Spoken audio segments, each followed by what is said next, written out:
اللہ تبارک و تعالی ہمیں اور آپ کو بہترین بنائے. چلیے جی مکالمہ.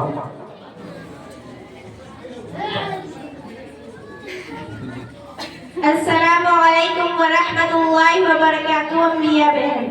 وعلیکم السلام ورحمۃ اللہ وبرکاتہ. آمنہ بہن. انبیاء بہن ہاتھ میں تھیلی لے کر اتنی تیزی سے آپ کہاں جا رہے ہیں؟ ارے آمنہ، عصر کا وقت ہونے والا ہے اور پھر عصر کے بعد بہت جلد ہی مغرب کا وقت آ جاتا ہے، اس لیے میں ذرا جلدی میں ہوں تاکہ افطار کا سامان لے کر وقت پر گھر پہنچ جاؤں. اچھا تو آپ افطار کے لیے جلدی میں ہیں؟ جی ہاں بہن. اچھا بتاؤ اس مرتبہ تم نے کتنے روزے رکھے ہیں؟ بہن انبیاء میں نے اس مرتبہ ایک روزہ بھی نہیں رکھا ہے.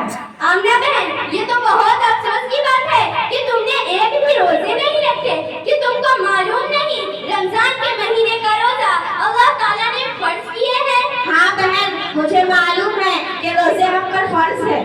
آمنہ بہن یہ تو بہت افسوس کی بات ہے. بس کرو بہن بس. ایسا افسوس اور تعجب کرتی ہے کہ لگتا ہے کہ پوری دنیا میں ہی ایک ایسی ہوں جو روزہ چھوڑتی ہوں. ارے آمنہ یہ تو تعجب افسوس کا مقام تو ہے ہی. ارے رہنے دو. میں اپنی بستی میں دیکھتی ہوں مرہا والی چاچی، لچھمنی دادی، بسوٹا والی نانی، اکھیا والی مامی، بیسول والی کاکی، ان میں سے کوئی روزہ نہیں رکھتی ہے اور نہیں کوئی اس میں افسوس کرتا ہے اور آپ میرے اوپر افسوس کرتی ہے. ارے آمنہ میں آپ کو کیسے سمجھاؤں؟ اگر یہ لوگ روزے نہیں رکھ رہے ہیں تو ان کی وجہ سے شریعت نہیں بدلے گی اور ان چاچی نانی دادی کو روزہ چھوڑنا ہمارے لیے سنت نہیں بنے گی. اچھا تو بتائیے شریعت کیا کہتی ہے روزہ چھوڑ کر ہچک کر کھانے والی نانی دادی کاکی کے بارے میں؟ اچھا بہن تو غور سے سنیے. ہمارے پیارے نبی صلی اللہ علیہ وسلم نے فرمایا ہلاک ہو وہ شخص جس نے رمضان المبارک کا مہینہ پایا اور روزہ رکھ کر اپنی بخشش نہ کرائی ہو. یہ ایک ہی فرمان نبی ہمیں چوکا دینے کے لیے کافی ہے. آئی بات سمجھ میں؟ جی ہاں بہن ذرا یہ بتائیے ہلاک ہونے کا مطلب کیا ہے؟ ہلاک ہونے کا مطلب یہ ہے کہ جس نے نماز روزہ کی پابندی نہیں کی وہ مرنے کے بعد جہنم میں جائیں گے. ارے باپ رے باپ. بہن جہنم میں جانے کے بعد کیا اس کو بہت تکلیف ہوگی؟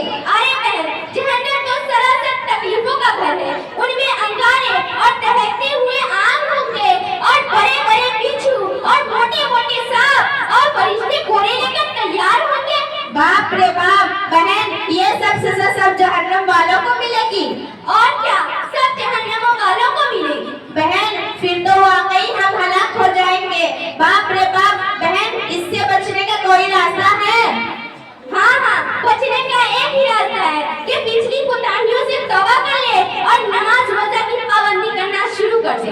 بہن میں آج ہی سے توبہ کرتی ہوں اور نماز روزہ کی پابندی کروں گی اور ساتھ ساتھ مرہا والی چاچی، لچھمنی دادی، بسوٹا والی نانی، اکھیا والی مامی، بیسول والی کاکی ان سب کو بھی بتاؤں گی کہ نماز روزہ چھوڑنے پر کتنی بڑی گناہ ہے اور روزہ چھوڑنے پر کتنی بڑی سزا ہے. پھر تو ٹھیک ہے اللہ تمہیں سمجھ دے اور مرہا والی چاچی، لچھمنی دادی، بسوٹا والی مامی اور بیسول والی کاکی اور اکھیا والی مامی اور کپڑول والی موسی ان سب کو اللہ سمجھ دے اور جنت الفردوس میں جگہ عطا فرمائے. آمین. آمین. آپ حضرات بھی کہیں آمین اور زور سے کہیں آمین. اچھا بہن میں چلتی ہوں. السلام علیکم ورحمۃ اللہ وبرکاتہ.